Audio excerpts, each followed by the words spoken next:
Welcome back to Infinite Geek Talk, an ongoing conversation between your hosts, former DC Comics editor and owner of Infinite Heroes in Watertown, Connecticut, Paul Santos, who is joined by Keith Field, co-founder of Gorilla Valley Games and the owner of Rat's Nest Studios. Let's listen in. Now, Paul, we were talking about video games, obviously. Yeah. And something that came up, I don't know if the old mechanical ear caught it up or not, was that when we were lads, of course, we, like all good-hearted folk, understood that the greatest entertainment in the force in the universe is headed by a anthropomorphic mouse. I speak, of course, of the Chuck E. Cheese empire. The Chuck E. Cheese, myself and dear Richard, our Soundmeister, Meister Sounder, were just chatting about our memories of Chuck E. Cheese.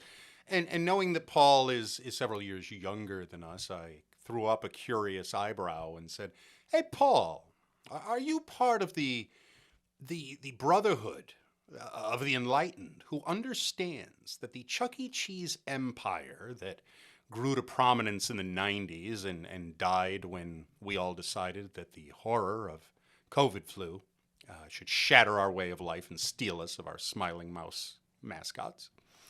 It has closed its doors almost entirely. Certainly the one closest to us in the foul-smelling Naugatuck Valley, I speak of the Waterbury Chuck E. Cheese, is now passed into memory. This was not the original Chuck E. Cheese. No, I have long maintained it is, of course, one of the fake Chuck E. Cheeses. Now, I will educate you, Paul. I feel this is something that's missing from your life that will make you a more well-rounded human being. Yeah, I had no idea there were counterfeit Chuck E. Cheese. Well, here's the deal. Now, there are more researched and wise accounts for this hither and yon on the interwebs.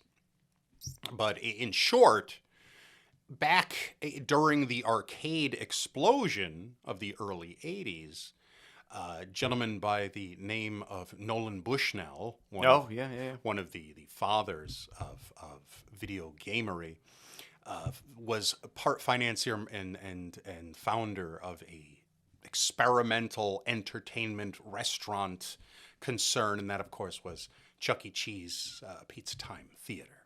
I stress Pizza Time Theater because while the ghetto children have been spiraling into diseased ball pits since the 90s, no theater, pizza time, or otherwise, nay, theater of war, perhaps, one of tragedy and misery, for that homunculus chain that you are familiar with was not the Pizza Time Theater. Ultimately, it is the birthplace of the giant animatronic terror monsters that have been popularized with things like Five Nights at Freddy's. Right. And elsewhere. There was a split early in the life of this initially very successful chain of children's play centers. Now, what was the difference? Imagine, if you will, an arcade the size of a small plaza. Oh, wow. In Waterbury, filled with what were then always the most popular games and standards. There was no walking in to just ball pits and skee ball. It was every game that mattered currently on the arcade circuit.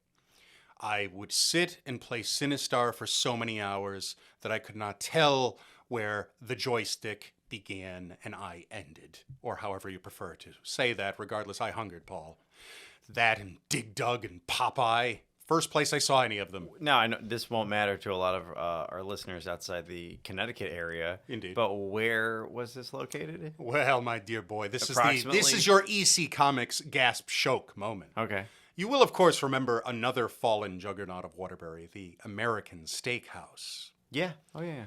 Well, that was the front door. And pretty much that whole plaza was the Chuck E. Cheese. Are you all the kidding? way down to the midpoint, that's where the cutoff was. On the other side of that cutoff, there was what, Toys R Us? Toys R Us, yeah. Yeah, a plaza of miracles. Oh, my God. Uh-huh.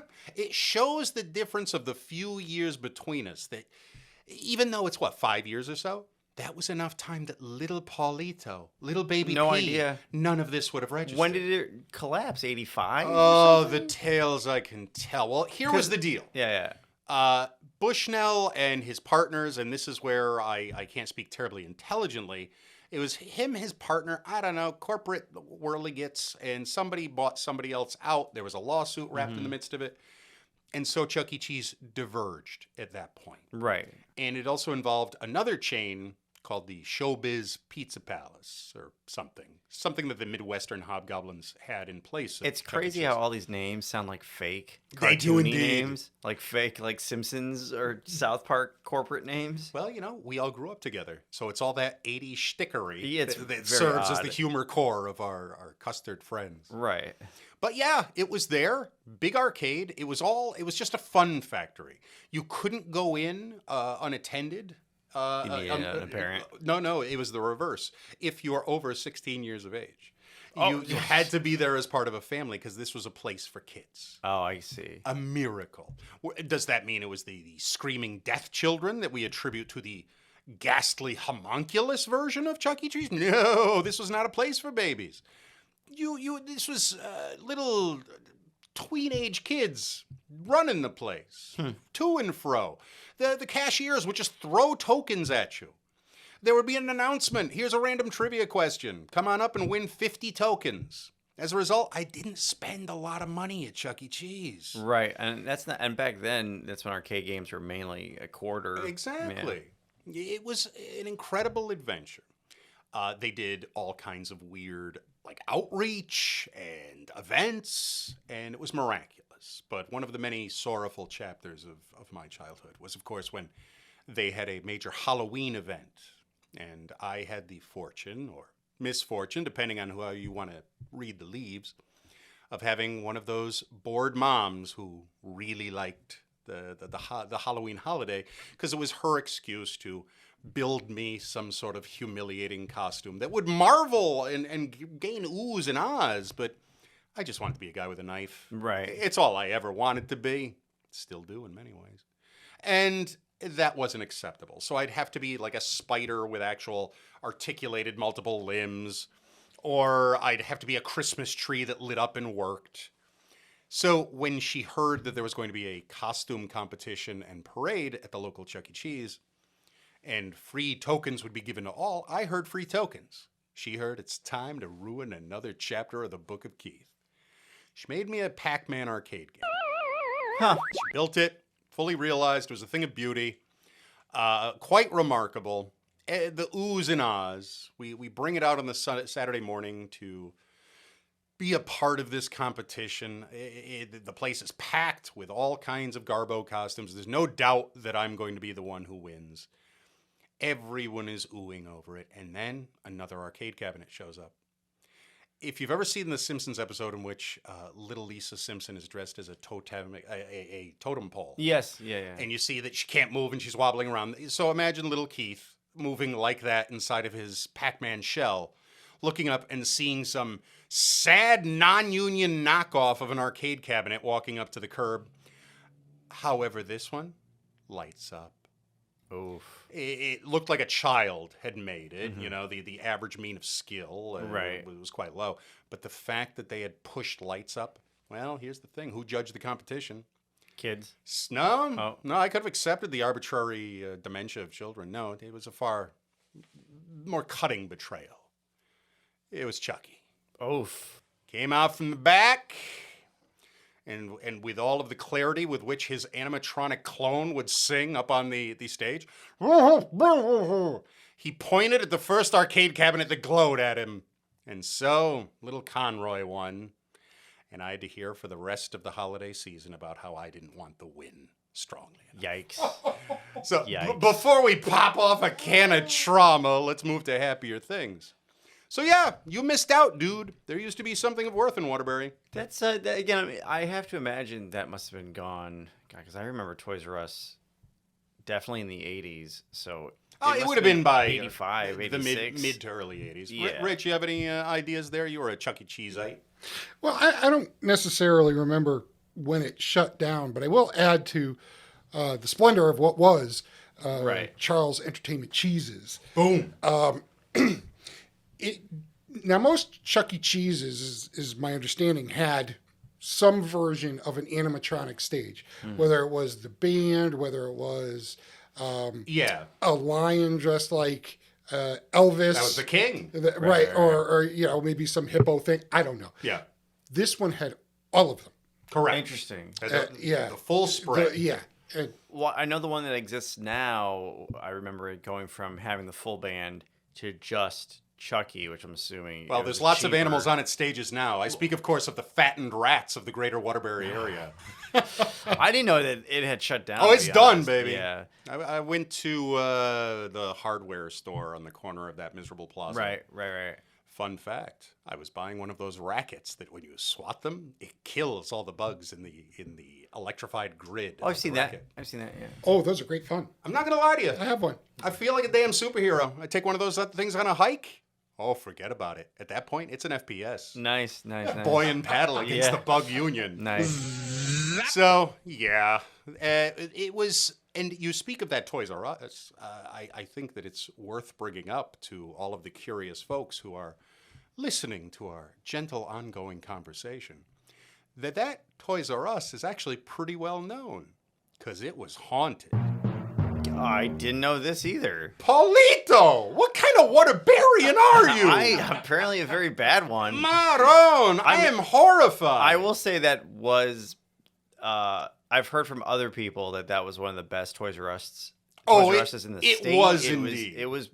It's my standard for what I think of when someone mentions Toys R Us. Yeah, to build a picture, I agree with you 100%. You know, that it was, you knew where everything was. Right. It was weirdly intimate. Right. It was all grown-ups that worked there. Right. It was like one of the last holdovers from the day when retail was a career path. And those people were a team, and they loved that place. And it's crazy because I don't think people understand. They're like, oh, I've been to Toys R Us or I've been to a toy store or Target. Yeah, but you're talking about an aisle at one point that was dedicated. One side of an entire aisle was nothing but Ninja Turtles at one point. Right. That will never exist ever again. Well, this is what I'm talking about. You It's walked in. Crazy. What's the first row? Is it a bunch of impulse garbage and summer toys? Oh. You walk down that first row. Is it a bunch of summer garbage and impulse toys? No. It was every Dungeons and Dragons product currently on the market. There were walls of Rael Partha miniatures. There were paints. There were all of the supplies you could possibly need at a gaming store. All of the TSR SKUs. They had related SKUs. They had minis. You went past that. You had choices. You could go down toward the board games, where they had every board game in the world, or you can hang left and go to the video game base that has never been approached ever. In terms of its the curation, choices, general pricing and actual correspondence to the retail releases of games, as opposed to the then a non-existent home video game. I've been in that Price Choppers like maybe a handful of times, and every time I'm in there, I feel very sad. Of course you do, because the Price Choppers replaced the Toys R Us. This is what we got in exchange, and it's a very you're standing there in what would have been the Power Wheel aisle, which was like a huge aisle filled with nothing but Power Wheels. Instead, a homeless woman is stuffing biscuits into her pants. I mean, was it worth the trade? It's up to her and her biscuits, I suppose. That was a Toys R Us. They moved to this is pre the bankruptcy. They moved to like a brighter. Yeah, they moved to a larger area so that they could expand. Floor plan, which was terrible. It was ugly. It had more baby. There was babies. no love. There was more babies. But that was the point. Us. Babies R Us became the secondary ballast of the Toys R Us chain, so they needed it. But see, Paul, the farther we get away from that location, the farther we get away from the reveal, of course, which was that that Toys R Us was world known for it was haunted. Why? Well, it was featured on the television program That's Incredible back in the 1970s. Oh, wow. What? Yes, ladies and gentlemen, welcome, because ultimately this is the heart of what Paul and I are doing here. The brilliant and glowing chunks of information we will now disseminate over the course of this, our infinite conversation, does indeed include the fact that there was a haunted doll in that toy store. It was a Raggedy Ann doll. That's where the Raggedy Ann doll came Gasp! Choke! The one. Yes. Oh, that makes more sense. Well, there you go. Yeah. So, yes, the world-famous Raggedy Ann doll dwelt there in that Toys R Us. But of far greater import to me was when my friends and I in high school would go there. There was a little animal in the dump bin full of squeezy animals. It was a whale. I named it the marzipan whale. And we'd make a game of running at each other and trying to wing the marzipan whale at one another. But if you didn't cry out marzipan whale the minute it struck your target, you were out.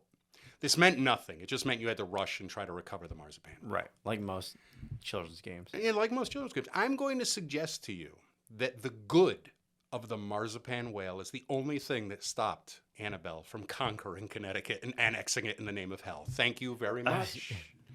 I take my bow. Okay, I'll buy that. Thank you. I'll buy that. Now, I mentioned Annabelle. Have you seen the Oh no, I various don't. Conjuring films? No, I have not seen those films. That's fine. I've been in the house that it was filmed in. They had it at the Warner Studio lot. Paul, the fact that you could go in that house and not be so touched by the approachativeness of the franchise, that breaks my heart. It shows there's a certain lack of curiosity in you that I find heartbreaking. Well, it's we haven't talked about this, but I do like horror movies. But my least favorite horror movie is the ghost horror movie, and I know The Conjuring is like a thin line between like ghost and creature feature, but I feel like it's more ghosty. Good news. I generally agree. Right. I myself hate the Paranormal Activity movies. Hate them. Oh, I hate them. It's a strong hate them. Like I like Poltergeist. Poltergeist I like. Okay. But you've got a real problem with the supernatural. Now, ghosts. Ghosts. I feel like they're dumb and not, it's... Well, this is a little too broad. Right. I'm going to ask you to talk to your theory a little more. It's more, I think it's more from a storytelling and directorial point of view. Okay, that sounds very lovely, but your general announcement of ghosts are dumb is not winning you any points. No, I'm sorry. I'm more of the ghost movies. Okay. It's, I love Ghostbusters. Like I said, love Poltergeist. Yep. I'm not sure if it counts as a ghost story, but remember House? You ever see House? House isn't a ghost story. Right. Well, I mean, House is a beautiful gift from God. But we won't linger there. I want to specifically talk about ghosts before we get distracted with any other horror movie. I don't know why the only one I could really remember hating is Paranormal Activity. It's just at the moment. We'll assume that it's stage fright. Right. You've made your point solidly. You think they're dumb. Right. Is it? Now, you said directorially and writing-wise. So what do you feel? It's some sort of rush to an explanation? I think it's a lot of jump scares. Like, oh, what was that noise? Okay. Oh, it was and then you see something floating in the camera behind the person. You're like, okay, That doesn't scare you. No. I think it's not interesting. It's more interesting when it's Michael Myers behind somebody. To you. You're right. This is my opinion. I'm sorry. Very good. I'm sorry very good. You're not now. See, I, as a speaker of only universal truths that all people agree with. Right. I sometimes forget there are those who do not so assume that the world will indeed embrace their opinion on matters. Right. So I'll allow that. And I will counter it with, I disagree. Ghosts are nice.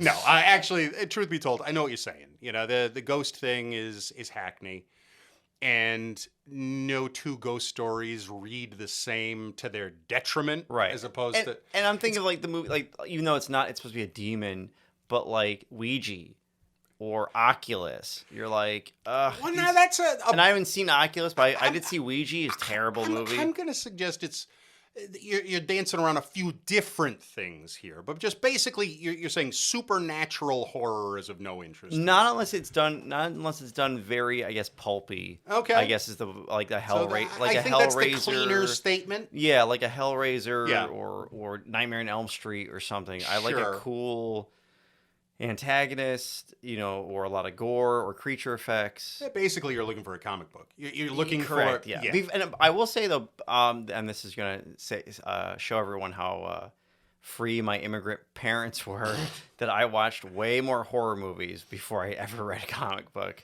and I started reading comics at 10. I applaud them. Yeah. It's a similar crucible that Baby Keith rose out of, and look at me today. But actually, horror and exploitation are my favorite non-pornographic genres of film, and so I wash in those waters quite a bit. Supernatural horror certainly has its place. It's not the true north of my heart. I myself prefer slashers. Folk horror would be my next up after the old slashers. Folk horror, of course, being anything that borders back to old pagan myth and philosophy. Oh, same. Things like The Wicker Man or The Blood on Satan's Claw. Those are magnificent movies. I even put The Blair Witch Project among them. Oh, speaking of horror, have you seen I told you about this, but I'm not sure if you saw the trailer for X. Yes, I in fact posted it on Facebook. Okay, what did you think? I so far approve. Yeah, I'm wondering how. For the curious, it's a movie about problems on a porno movie set. Right, they drive to like a very Texas Chainsaw Massacre house, I guess, in the middle of nowhere, rent it out, and the barn without telling the landlords that they are filming a porno. Right, and it's in the 70s, I believe. It looks great. Yep.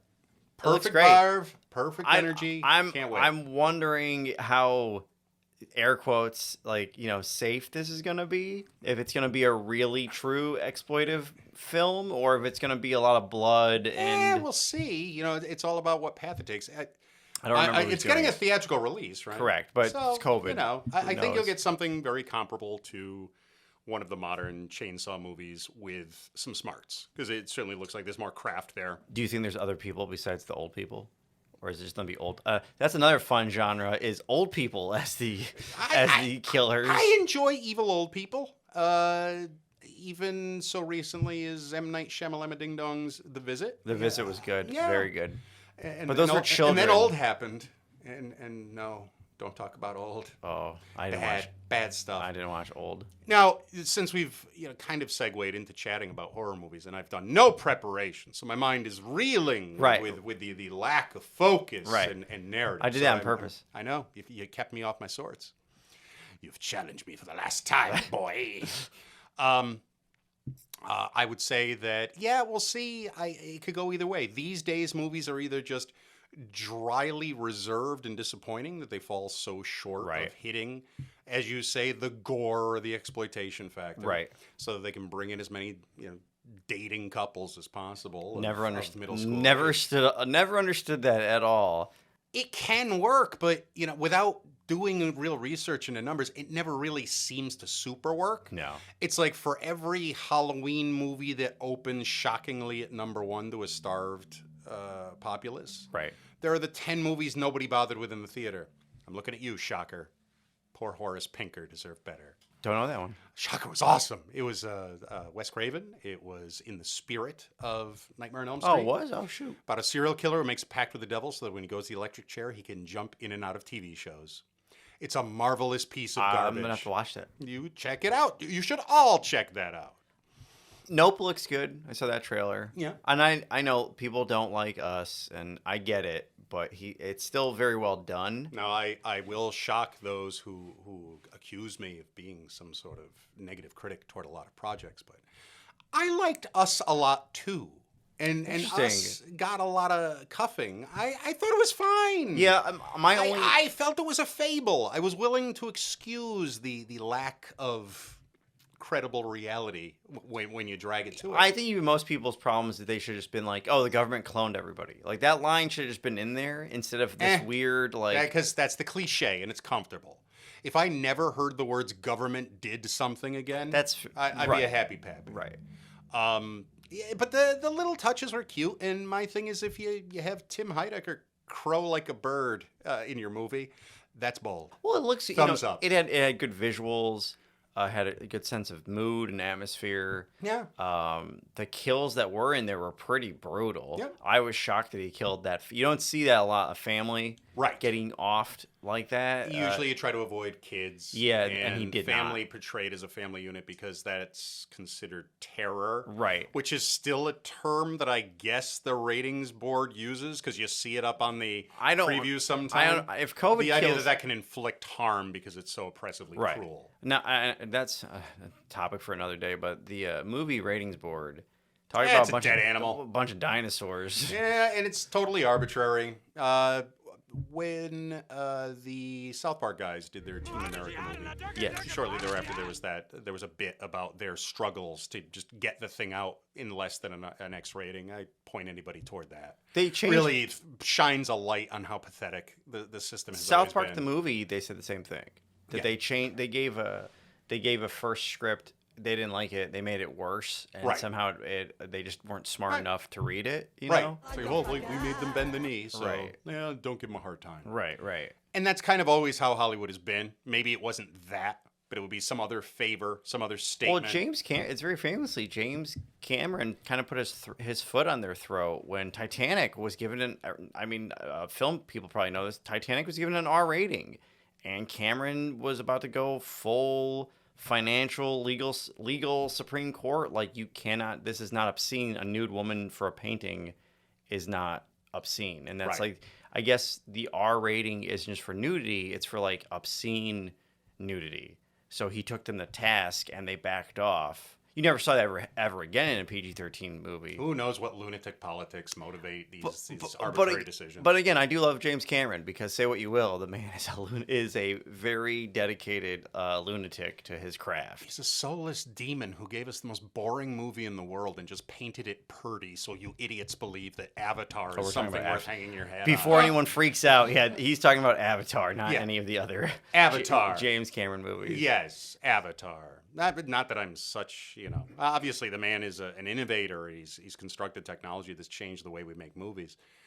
But screw Avatar twice. I see you, Jake Sully. What a cliche. And when it comes down to it, better men than I have stood on this hill as well, and I will not die there, for I am emboldened by the power of these words. Unobtainium? Yeah. Go to hell, all of you. You bought your kid an Avatar lunchbox? I would shoot you into the sun before I would say hello to you, knowing that burden lay upon your soul. The best part is that there's a Osiris sends you to hell, sir. The best part is there's a franchise coming up. So Yeah, have fun with that. franchise, sure. I think he's filmed 3 of them. Franchises. Every horror movie in the world is happening in the Conjuring universe. Franchise my ass. This desperation to There's no story to tell with Avatar. I agree. I'm in agreement with you. Big woods, people defend woods. Oh, is somebody else going to come for the unobfrigantanium? Oh, no, I suppose you'll do the other cliche that all you Hollywood creatives who pretend that you understand the meat and truth and depth of these characters that you have the privilege of safeguarding, creating, and putting forward to a hungry world's palate. Let me stress this. Jungle Story means this. Rival tribes. Spiritual area where you will have to talk to the ancestors. Finding a sacred artifact. Son of villain replacing military man who attacked planet. Those are the stories Avatar engenders, with the epilogue, of course, being Baby Sully. That's it. Those are the stories you can build out of that franchise. Stories that have been told 10 bajillion times in every form of storytelling. I do love a good MacGuffin, though. A good artifact MacGuffin. Oh, sure. Oh, that's well, some good. How about the gem-crusted pupa Oh, of Xanto Ray? I That love can be in that. the heart of their Avatar jungle. love it. In a cradle of unobtainium. no, you leave the unobtainium out, but Oh, see, that's the good writing. It's not unobtainium for the next movie. It's can't find a site. Can't find a site. There's a spike of can't Trademark. find a site. trademark TM. Wedged on top of which there is the pupa. If they find the pupa, they can bring the Na'vi girl's child to term. I think that- See how this works? I think- Wow, what a friggin' warlock I am. Instead, it's gonna be something about the oceans. That's what it's gonna be. Well, I consider that in nature imbalance, which was one of the things I've Right, thrown out. Yes. right. So no Avatar, you smell. I do want to see the Avatar thing at the Disney park, though. That sounds interesting and immersive. Oh, my wife went. Did she went or did she tell me about it? I don't even know if she went or not, but she told me it's amazing. This is No a magical idea. story. Yes. My wife, who may or may not have attended. Rich, fire up the internet. Let's take a look at it. Maybe we can make an informed decision, too. Yeah, I mean, I haven't seen it, but You're a goof. I couldn't stand Avatar. It just was one of those cases of it's going to be one of these 6 odd cliches that this sort of story environment engenders. And so I'm sitting from the get-go hate watching it. Maybe that's a failing in me. I don't know. But then when I heard Unobtainium, I said, no, No failing in me. You've seen it, though, Fie right? upon thee. You've seen it. Well, yeah, I just told you yes. Yeah. Unlike yourself or apparently your wife, I have to consume an experience before I offer my opinion on it. But that thing looks nice, the little boat ride. I will say I want to get a Navi hamburger. I understand why people like, because I liked the movie visually, but it's the story where you're like, oh, this could have been so much better. Yeah, whatever. I could have been born with bat wings. It doesn't happen. That would have been cool. Fie on the movie, says I. Yeah, but supposedly, like, sequels are going to start to manifest. I know that they've been delayed by this, that, I wasn't kidding. They filmed all three of Yeah. them. They're done. They're in the can. The second one is supposed to be out, if not the But end they're of this. making noise, was my point. Yeah, They're finally going to start they're either rolling these out. the second one is either coming out at the end of this year or the summer of next year. This is all because of COVID scheduling. Dig. Disney's probably not thrilled that they have to do this because Avatar came out in an era where technology and 3D, I think, made it Sure. like the third highest grossing movie of all time. Mm-hmm. That's not going to repeat itself. And Right. I think from what I've read in the industry, James Cameron spent as much money on this as if it was guaranteed $1 billion, and that's not. In my opinion, I'm a box office guy. That's not happening. Well, box office guy, you know as well as I. None of it's real money. But we won't go off Well, on that. that's a different. Fact of the matter is, that's when we go off about the world conspiracy. Right. The privileges that exist. Well, let me ask you this, Paul. Since we've lumbered into chatting about movies this evening, I'll put you on the spot. Okay. Since you gave me, basically, here's what I feel you did. Knowing how much I love my filthy horror movies. You threw the topic of horror movies at me while I was just Twitter-pated and off balance. Right. I had no starting ground. Right. To come out with powerful statements like, the movie Deranged is the real Texas Chainsaw Massacre. Stop looking at Leatherface and seek it out. See, that's a beautiful and powerful statement. It would have been followed by dozens more. But now, I'm overclamped. Right. So here's where I turn the tables by essentially beginning where I would have. And that's to say, hey, Paul, what are your 3 favorite movies of all time? They can be in any order. Oh, is that respectful? Yeah. To throw that at somebody? Yeah, wow. I feel that's You like it? How you like me now? I feel like that escalated. Boom, that's spack. That's Justice is served. That's like taking out. You have decided that we should follow a format of trying to make the other person unstable and confused. I am happy to. Ghosts are stupid. So tell me your 3 favorite movies that's of like all time. Bringing a machine gun to a fist fight, but Boom. okay. That's what I do. They're gonna be cliched, I think. If you'd like, if this will help you, because I am nothing if not a builder of bridges. You're throwing me a lifeline, yes. We can alternate. So when you tell me your first, I will tell you one, and then we'll go back to you. This will buy you time to structure your thoughts. Right. For whereas I will fall upon this like a mighty hyena tearing apart the cowardly lion. Great. Then, you can build up your speed once I've torn off a shank. I think there has to be qualifiers, though. Like, my favorite... Qualifiers! All right, give me your qualifiers. So, I mean, favorite movie, but without having to say, like... I'm not arguing that it's the best movie. Nope, not the best. Okay. My favorite movie... Oh, man. That was it. That was your big qualifier. Yeah. That's it. I don't want the Oscar my people friend, to come... you are a mental magician. I don't want the Oscar people to come after me. Shazam. All right, so first, this is Paul on the spot, his top 3 movies, favorites. He is starting with... Last Crusade. Indiana Jones and the Last Crusade. I love that movie. Magnificent, I love that Paul. movie. Speak to it. Again, I saw them, in order, even as a child. So I love Such Raiders. dedication. Right. Well, I think that's just how it worked in my family. Somehow they were smart enough to rent it. Yeah. So I love Raiders and I love Temple of Doom, but Last Crusade really, to me, worked better than Raiders because the relationship between Sean Connery and Harrison Ford, the father-son relationship, was very well done. I think Spielberg has tried to do that story over and over again and failed. The whole father, the estranged father son. They've never really the challenged mentorship or legacy. He's never been able to get back to that Last Crusade. I think the Nazis are bigger villains in Last Crusade. I think it's a little bit more, like everybody loves I love Belloc. I think Belloc is a better villain for Indy. Indy, it's like more like. Well, I actually think that's one of the more interesting things about the structure there is that his rival / foeman is more passive. Right. He's around and he's enabling other folks. I think that's really cool. Right. And there's just more, the action pieces are better. It's very anime in its way. Yeah, it's the comedy is better. Yep. The love interest not being going full pulp and making her a femme fatale and making her a Nazi. Mm-hmm. That was really cleverly done. Hot Nazi is never a wrong choice. First hot Nazi for Paul was that chick. And I'm like, I could, all right then. We'll just leave that there. Right. I think the ending was done very well. As a kid, you're dumb. You don't know what's happening. I thought Sean Connery was gonna freaking die because he got shot. Sure. And even you're surprised when the femme fatale dies, because again, that's not a cliche I was aware, or a trope that I was aware of. And it literally has the only ending of riding off into the sunset that I enjoy. Because everybody rides off into the sunset. And again, it's a story trope, but it's done so well. I will perhaps please you when I tell you that it is indeed my favorite of the Indiana Jones movies. Yeah.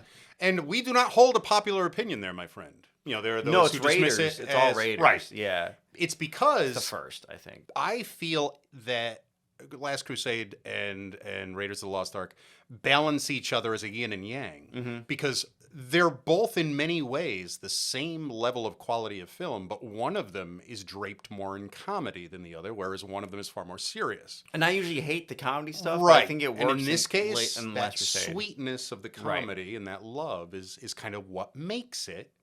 And there you go. I won't say anything negative about the other movie. It's one of the best movies ever made. Yeah. And, Temple of Doom is Temple of Doom. But love Temple of Doom.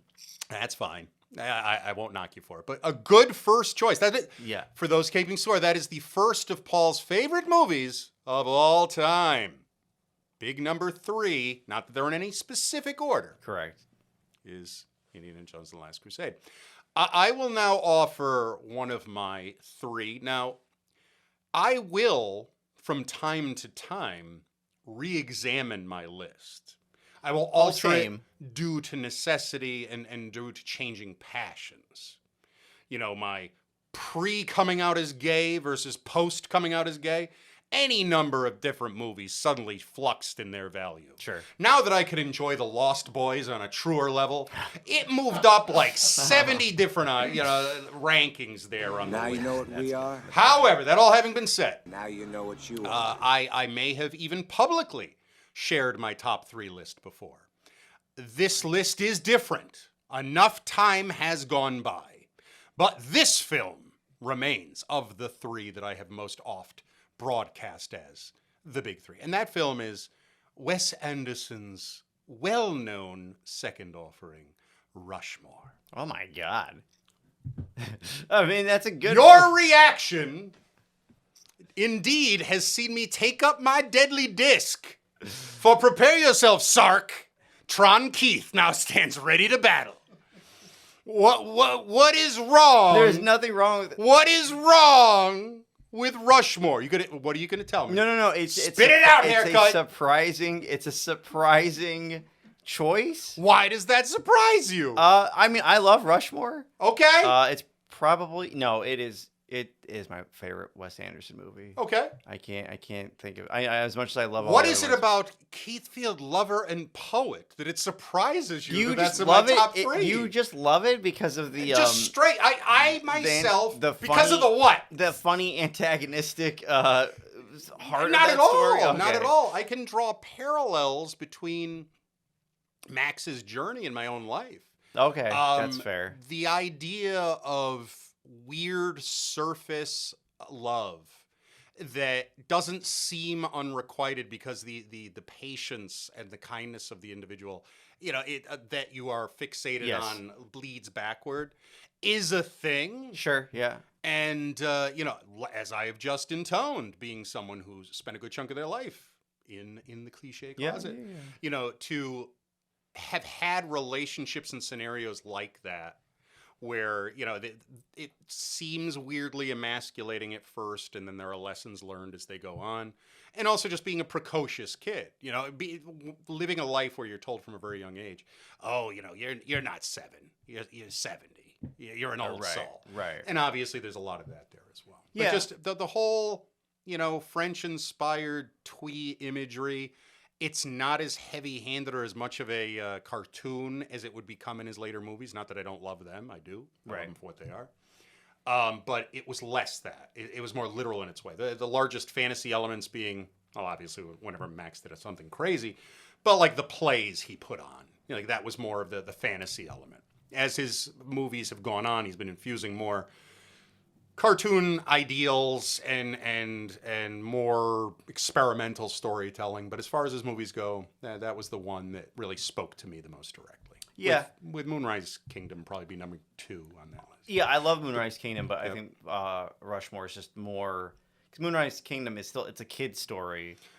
And it's a fantasy movie as reimagined or deconstructed. But by Rushmore him. is like almost Rushmore's pretty and that's straightforward. like an iconic it's 90s, right? Late 90s, early 2000s. In the same way that we are not Late issue 90s. number guys. It's late 90s. So am I defied by the calendar. Right. What is it, 1947? It's So that would be my one of 3. So Okay. Paul, what would be your next movie? in no particular order. Correct. This probably won't be surprised anybody when I say this because I was a teenager of the 90s, but I still stand by this decision. Okay. And it's Fight Club. Fight Club. Yeah, I love me some Fight Club. Okay. Fight Club. I know it's very, like, maybe it's basic, bro, or something, but Well, no, I mean, there's no psychological profiling here, Paulito. And Fight Club. Welcome to Fight Club. It's a very, very smart. It's this, in my opinion, it's the smartest film I've seen in a way that everyone can understand the messaging in that movie, the anti-consumerism, that it found ways to be connective.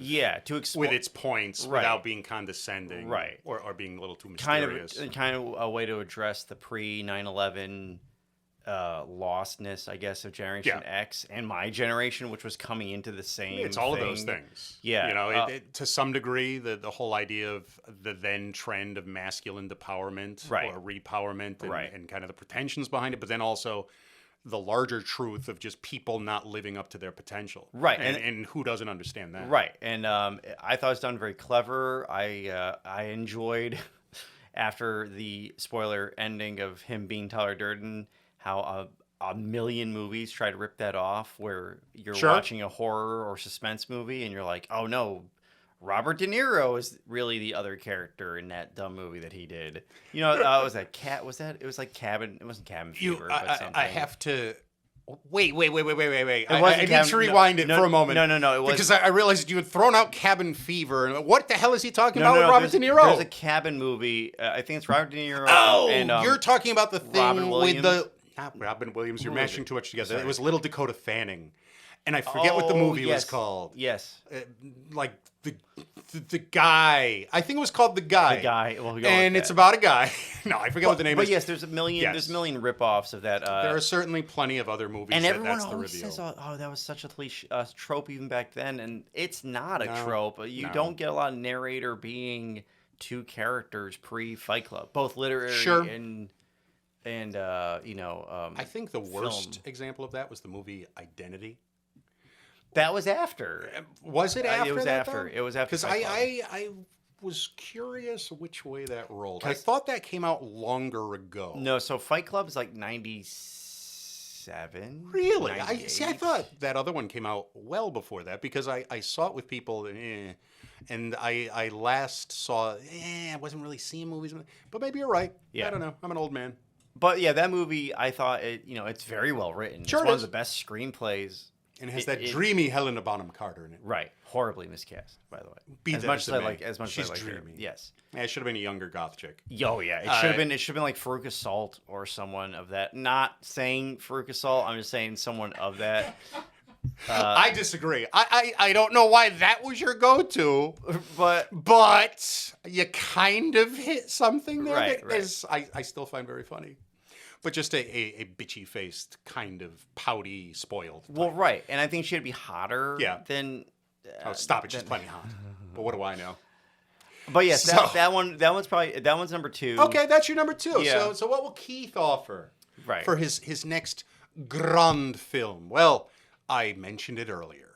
I speak, of course, of virtually any of the edits of the lost Camelot of a film that is The Wicker Man. Who's the Wicker Man? Wow, really? Of course! I speak of the original. I will be very short-breathed in this because I have nothing terribly innovative to say other than as someone who very much enjoys folk horror. And the idea of cults and weird pagan fertility stuff. It's all of that. It's what popularized it as a trend in itself of cinema. It's magnificent, or of horror cinema, excuse me. The many remakes, several of the re-edits, not worth your time. Are there multiple like director's cuts? Or There is cuts? lovely history to be had, but basically there was a lot of fighting behind the scenes of the movie. Right. It was one of those weird projects that everyone had a different vision for, and it went off in a lot of different directions. There was a lot of backbiting. There was a lot of nastiness, a lot of rights shifting and all that. I'm wondering what version I've seen. And so there are a variety. I will say that the longest edit, which is my least favorite, is the one that the diehards usually say, that's the one you must see. That is the director's super edit that was blessed by a Chinese warlord. I saw the one... But I'm not one of them. I've seen the one on HBO from back in the day, so I'm assuming it's not... The standard theatrical release is fine. Yeah. My problem with the longer edits that include a lot of the stuff that was cut away is they make it too obvious and cartoonish and in your face what's going on the island. Right. Like there are if you see an orgy every 2 minutes, it's not a surprise that these people are of the old faith and the dancing around. Are there a lot of orgies in the... There's an extended scene of him walking out of the bar and the entire field is covered in writhing bodies early in the movie. Oh. You show that before the Britt Eklund song in the pub room, which is perhaps the most erotic thing in all of cinema. Okay. I maintain. Yes, I know it's a body double. Those of you who are thinking you're going to harp on that harpy. But yeah, I just love it from beginning to end. I think it's the best. Don't watch it on television. That's the only edit that's kind of unbearable. They used to show it every single Saturday on USA because it just must have cost them nothing to show. God, here's a segue. Commander USA's groovy movies. Can you imagine all the 80s horror movies nowadays playing on like TBS or TNT? Because I remember that when it was like Friday the 13th and Nightmare on Elm Street. Nightmare on Elm Street was terrible. The ever weird shifting values. I mean, even if you're getting something that's been hacked to high hell, it was still interesting that it'd be on TV. That things that were like exploitation, like I can remember Happy Birthday to Me being on broadcast television. Mm-hmm. That's not a movie you can really show on broadcast television. Well, it was on one of the Boston channels, if anyone was curious. But the standards shift so much, right? Like on NYPD Blue, you could show Dennis Franz's naked butt. Back in the 90s. Now you could never show that naked butt, but you could potentially say the word shit at 8 o'clock in the evening on ABC. It's funny, especially towards the end of the 90s, beginning of the 2000s, you would watch a movie where God damn it was bleeped out, and then literally the next show would be like South Park saying shit, and you're like, whoa, what? This is a disconnect. It's like Thunderdome out there. Right. Up is down, left is right, but I'll tell you one thing. It's time for your third of your top 3 movies. Pretty I don't want to say controversial. Controversial. Because ready, community. Every pick is controversial. Very well. I'm going to go with Eternal Sunshine of the Spotless Mind. Oh my lord. Yeah. If ever there was a movie that I did not expect to come out of you, I am intrigued and frankly a little aroused. Please, Paul, tell me why the hell you've said this. You've seen this movie? Of course I have. Yeah, I think it's because it's oh my god, the director's name escapes me at the moment. This director is known for doing like all these like I call them almost like fantasy sci-fi, where there's only one sci-fi element, and then the rest is just, it's a Well, narrative I believe device. you must forgive me. I glazed for a moment. I was hit by a straight thought. It's a Charlie Kaufman movie. Charlie Kaufman, yeah. And I think this movie is one where he gets across basic, relationship problems, and I know a lot of people say it's like it's the quiet Jim Carrey and the manic pixie dream girl.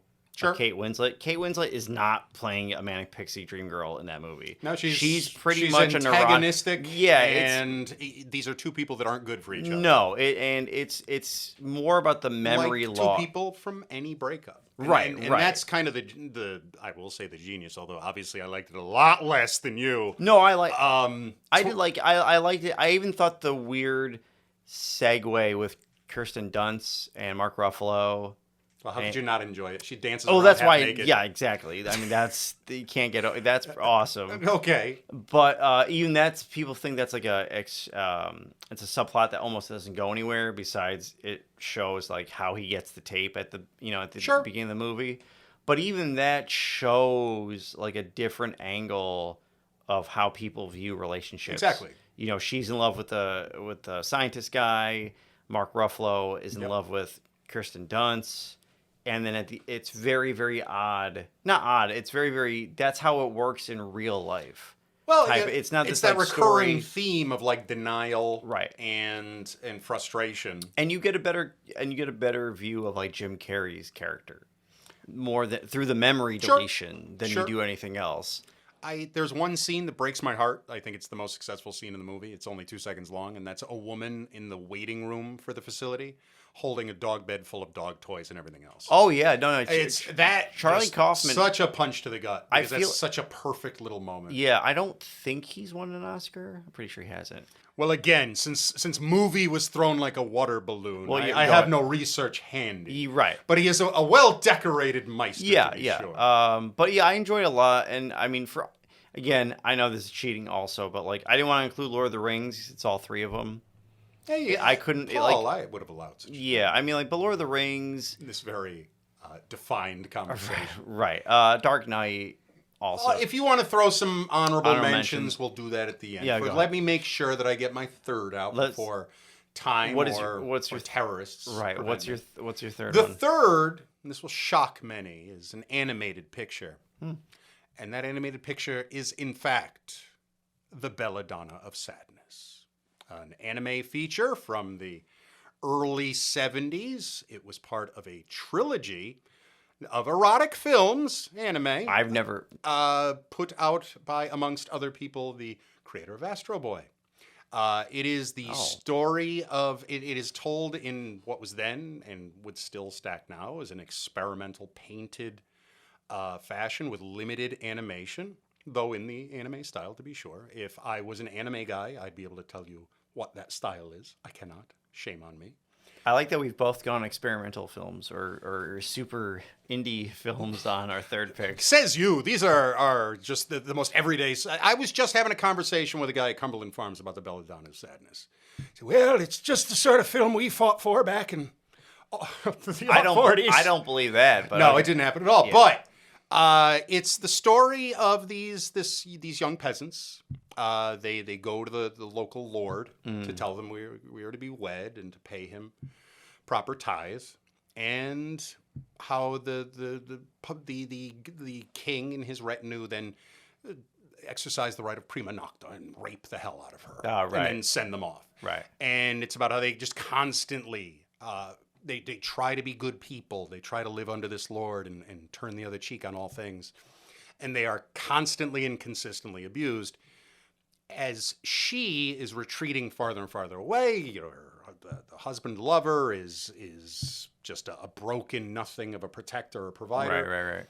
She starts to find empowerment through the symbolic element of a growing relationship with the devil, who appears in various forms to seduce her and turn her to witchcraft. Okay. It's about her quote-unquote descent, though I don't say that with any negativity, into the practice of witchcraft and Satanism, and then how she uses that to become a leader And that transcendence or that transformation is her becoming a woman of strength, and like how that continues. It's a lot of feminist points and ideals. For those who are easily offended, it is a very erotic film that in its limited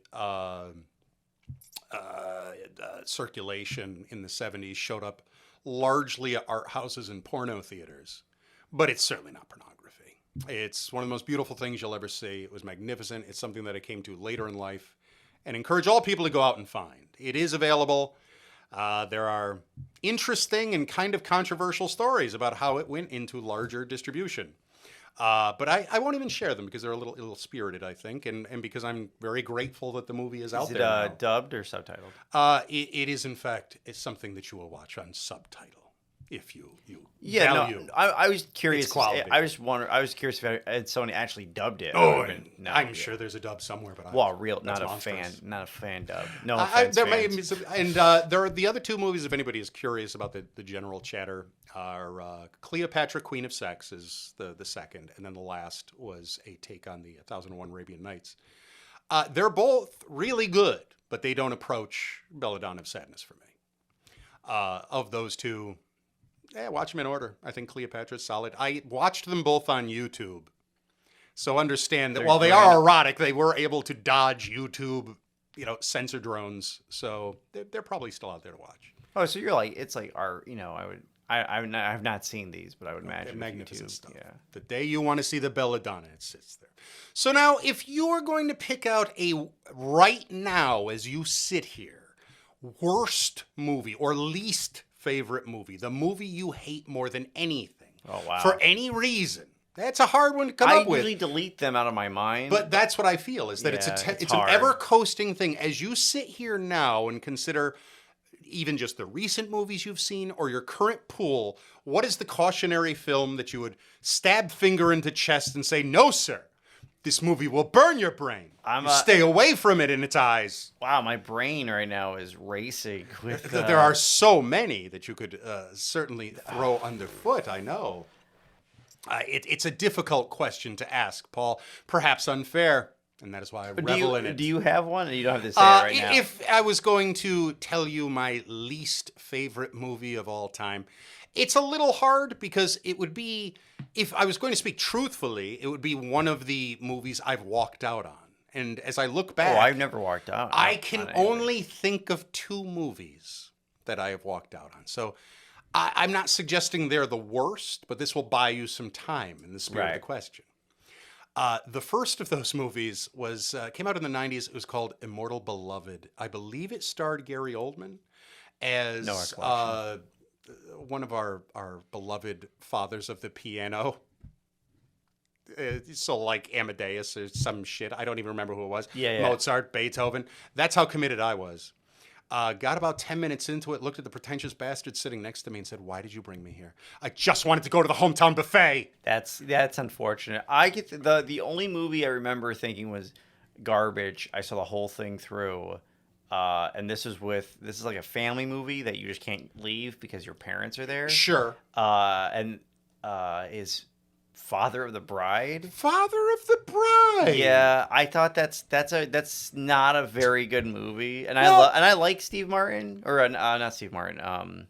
Is it Steve Martin? It is Steve Martin. It is. Yeah. It is. I think it's not funny. Like I could tell the places like if this was a sitcom, I know where the laugh tracks would be. Sure.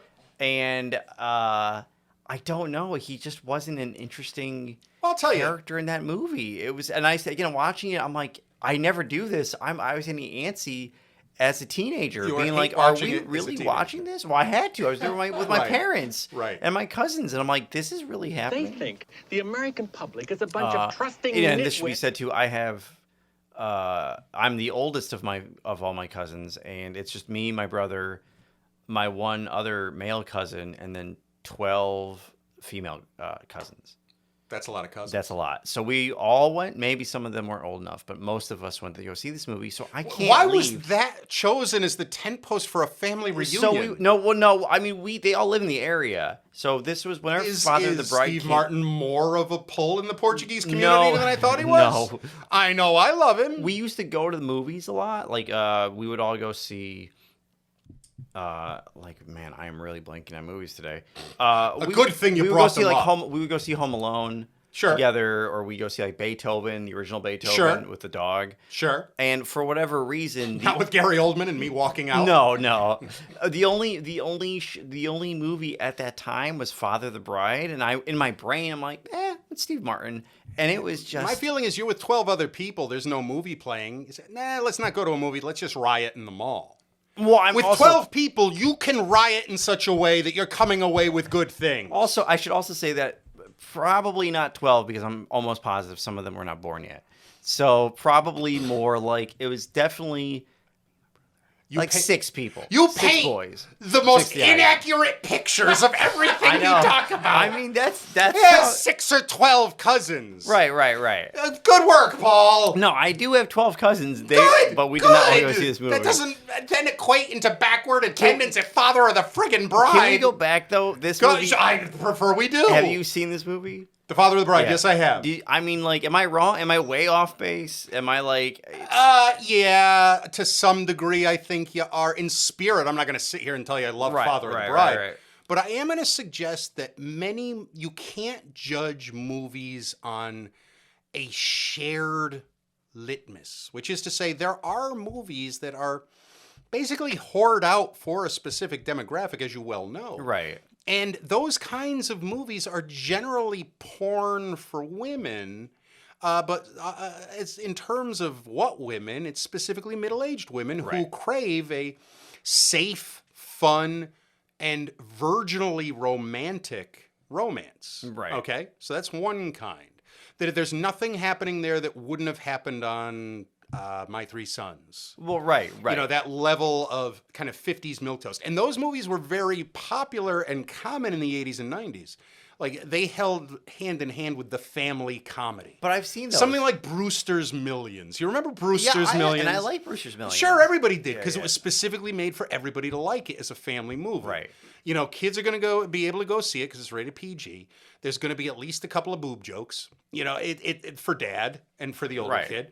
You know, there's going to be slapstick. There's going to be the endearing moment, so mom's happy they're there. And you wrap the whole thing in a PG bow.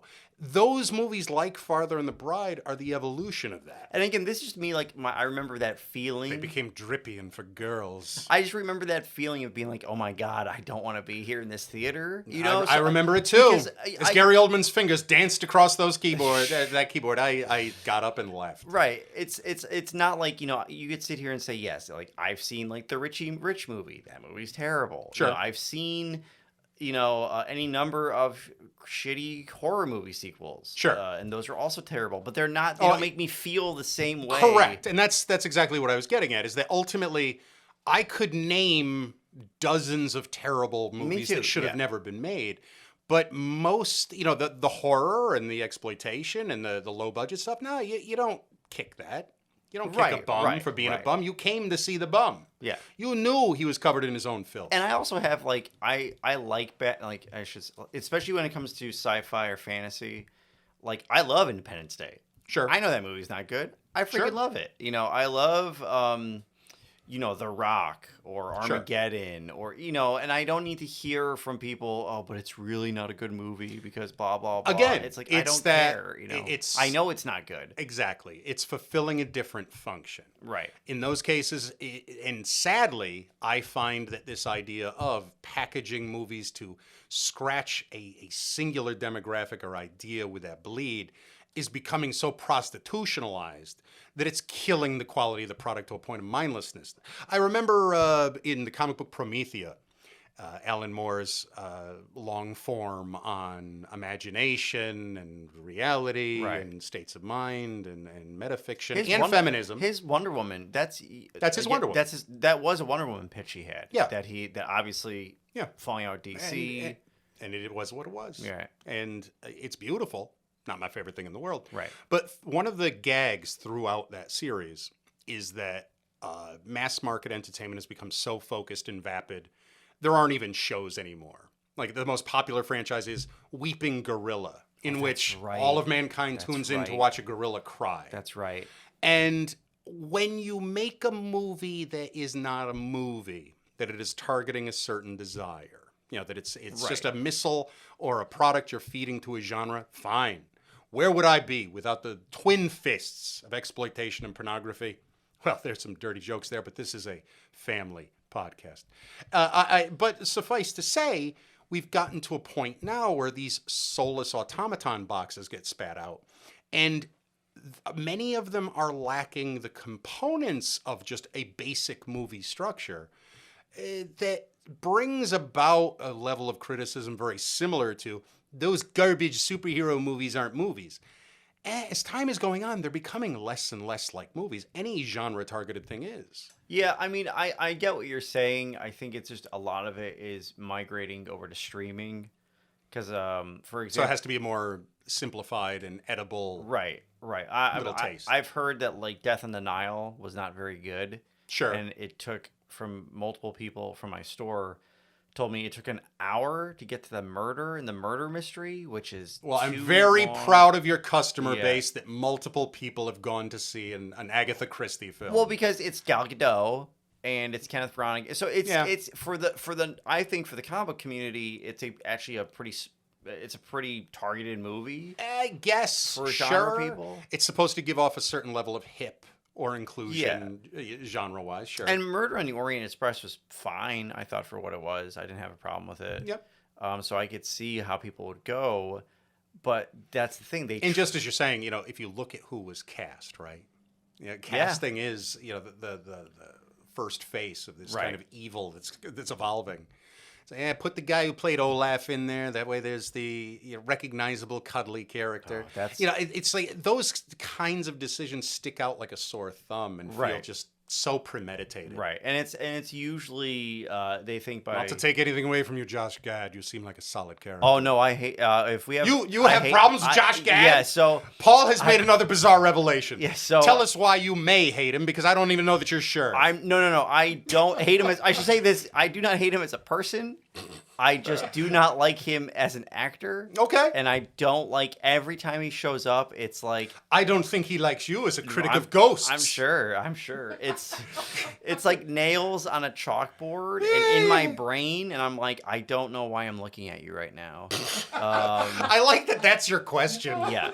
It's a question I need to start asking myself more. Why am I looking at you right now? If the actor who plays like Samuel Tarly could murder him and just take all his roles, it'd be fun. You're suggesting that is an apple-orange comparison of, you don't think two so? similar fruits? Not in the slightest! Well, yes. For those of you who might have missed the quickly spat words of my friend who has problems with ghosts and fathers of brides, he suggested that creepy boy from A Game of Thrones, who was in the hit movie Moonfall. Moonfall! I somehow managed to avoid the Moonfall. I can't believe I'm still on the side of the. It's a Keith movie if ever there was one. I won't lie. I've tried to make people go to see it with me. It was just not something I was going to go see and make fun of alone. I read the entire Wikipedia. I will never see this movie. No, see, that's a level of commitment I don't possess. This movie sounds terrible. To type the words Moonfall Wikipedia. There are little aliens, yes? So spoilers, it's the laziest thing to think of. Is it nanomachines? It's nanobots. Woohoo! And they look at me. It's like I know how shitty everyone in Hollywood is. And they're basically symbiotes. Sure. So they're like tentacly things, but like, what was their function? Terraform the moon? No, so it's way more complicated than that. Oh, complication. Alien race, seeded the universe, yada, yada, Progenitor race? Yeah. That never is a plot element anymore. No. And they created... Are there parallels to Christianity?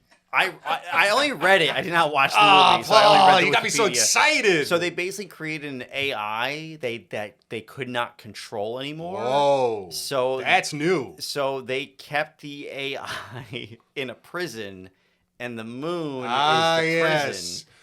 For truly modern, alien progenitor races can't just shut off a computer. Far better, they seal it in a vault. Yeah, apparently I don't know what the power system is. It's like how the good people at Atari saved us from all those copies of E.T. Yeah, it's not a... It's Once they are sealed away, mankind can breathe a collective sigh of relief. And its power source is a mini white dwarf star.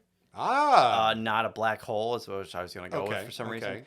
So the AI was woken up because of the moon landing. Mm-hmm. The I guess one of the fuel tanks or thrusters that broke off the moon landing when Neil Armstrong farted. Based, I think yeah, I read that. Yeah, and it hit the surface and somehow turned it on. It woke up the machine. Yeah, because it couldn't just be moon bugs.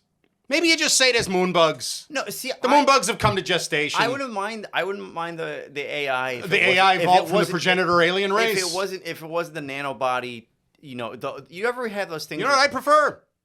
Little critters killed the dinosaurs, flew up to the moon, and they built a hive. Now they're coming back. Oh, sure. Guess what falls with them? The moon! Well, because have you seen the trailer? Welcome to Keith Field's Moonfall. Have you seen a lot of full frontal nudity. Have you seen the trailer? So have you seen what these things look like? Yes. To me, they look like the nanomachines from Call of Duty. It's right. Like a big flying tendril Do you know what those remind me of? What do they remind you of, Paul? Remember those toys when we were kids with all the pins, and you're able to make it's in a rectangle, and you're able to put They still make them. Okay, sure. Yes, that you put your head under a pad of pins, and it'll make the image that's of the what pin reminds. That's what reminds me. And again, here's another tangent. Top 2 alien things that Paul hates in sci-fi movies is bugs not done well. Okay. And machines also not done well. And by that I mean like the same oh, they're bug aliens. Well, they're bugs. That's all they are. I'll throw an even stupider statement at you, and that is this. I really can't stand science fiction as a medium. Oh, this may shock you. The yelling raised eyebrows. You were yelling at me for yeah, I know. It was time for me to take some of the heat off of your insane proclamations. I mean, by throwing one of my own That's the out. craziest one. I enjoy specifically the whole genre that you were just torpedoed. When it comes to sci-fi, make no mistake, this is not simply the jackass statement of a jackass, which at least half of that statement is true. I enjoy any sci-fi that happens in the modern day and involves the discovery of a menace or presence that is nested from somewhere else, whether it's the future or space or anything else. Yeah. Or I like that. If you're going to define science fiction as somebody builds something that starts causing problems in the current day, that's fine too. Somebody's clones. A movie like, I don't know, Coma could be identified as science fiction. Okay. Anything in which science runs wild, that's its own thing. Outbreak is not science fiction. But if it's going to involve characters on a ship without softcore level nudity and such, I want nothing to do with it. What's your take on Blade Runner? Like sci-fi I would rather sleep. Wow. That's right. That's me you think knocking over a golden... yeah, that's right. You think people are going to care Don't give a shit. You think people are going to care that I don't like Father the Bride and Ghosts? I think it's but far they're more not going to offensive care that about you suggest Father of the Bride has something wrong with it. Father of the Bride is for its target audience, just like sci-fi movies are for their target audience. I'm going to give you my impression of everything I hate in science fiction. Oh, here we go. Okay? Clearing my throat. This is a little high concept, and I think after you hear this, it's going to solve me a lot of blathering. People are going to nod their head and say, you know what? This Field guy's onto something. Go ahead. I am going to try to court his favor by sending him money. And on that day, victory has been achieved in our lifetime, Paulie. So here's where we're at. You're talking with someone who's telling you about a new sci-fi book that they're reading.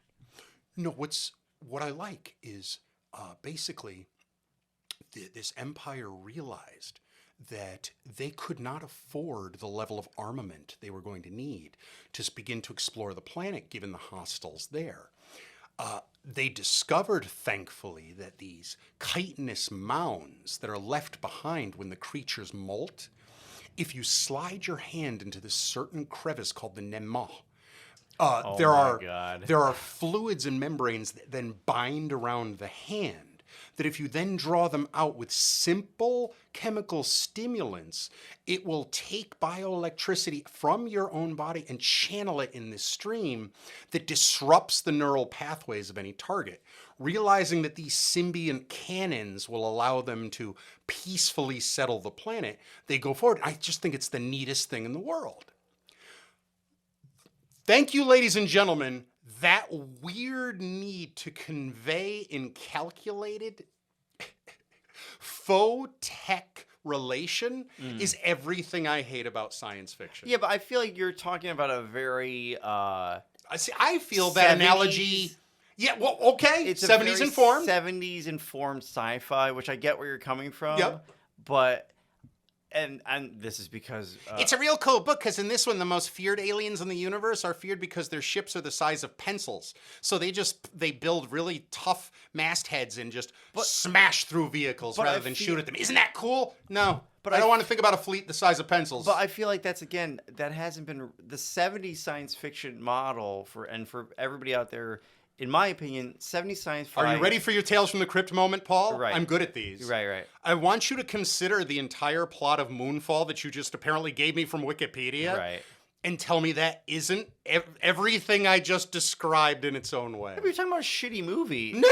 It's a shitty movie that's still following that spirit of tech and altered rules of engagement with technology, knowledge of society, are science fiction. To me, there's no difference between the discussion of the cage with the AI in it. No difference between that and my bioweapons. So you're talking like Blade Runner. Blade Runner, same thing. You're gonna sit there. You're gonna Mad tell me about the Max. mannequin. What are they called? Sims. Replicants. Daryl Hannah's replicants. Thank you. The description of the replicants and how the replicants act comes back to my grand unifying theory of the chitin guns. It's the same thing. But all of the discussion and debates about Blade Runner come down to some kid telling you how their lasers work in their book that's cool, or how the throwing axes of Jarrod Koo work in their favorite movie. I don't agree with that. I think the thing that makes science fiction is always going to be the through line of, this is the wacky part. This is the thing that builds the universe. No, you think same thing from like Dune on down. You think like Matrix, Mad Max. Oh yeah, all that stuff. Yeah, Mad Max is not science fiction. Yes, it is. It's post-apocalyptic. It is exploitation in its purest form. Mad Max is what comes after you can call science fiction. Right. I have to say I see your point, but it's being informed by a very old. Well, I'm a very old man, and we are far from done with this.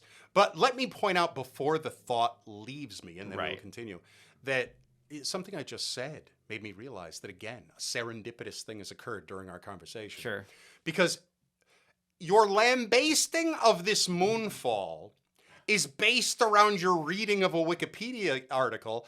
You told me that your wife paid some sort of attention to potentially having visited this Avatar event, but you're not sure if she was. So you found your perfect mate. Two people who do remote judgments of the media that they consume. No, I call you the virtual critic. She may have gone. I just don't remember. And she's the virtual critic as well. She's Mrs. Virtual Critic. She may have been there. I don't know. And Moonfall also, from the trailer and the wiki, that's all I need. I don't need to see Moonfall. I mean, I might one day. Let me tell you something. That is a very narrow view. And now, more or less to counterbalance you, I have to go see it tomorrow. All right. That's right. Fie upon you. Fie upon you and your vote with my wallet. You're going to tell me. Shopkeeper. You're going to tell me it's the best thing ever. Who knew? Keith was once Pac-Man for a day and was crushed by a mouse. And how about that marzipan whale saving the state of Connecticut from a haunted Toys R Us? But as Keith would say, that's what heroes do. Virtual critic Paul confesses his opinion that ghosts are dumb. I think he handled Keith's attempt to bushwhack him quite well, but he did kind of start it. Infinite Geek Talk is brought to you by Infinite Heroes Comics, Cards, and Collectibles in Watertown, Connecticut, and Gorilla Valley Games. Infinite Geek Talk is a Rat's Nest production, recorded and engineered by Rich Johnson in the Rat's Nest Studio.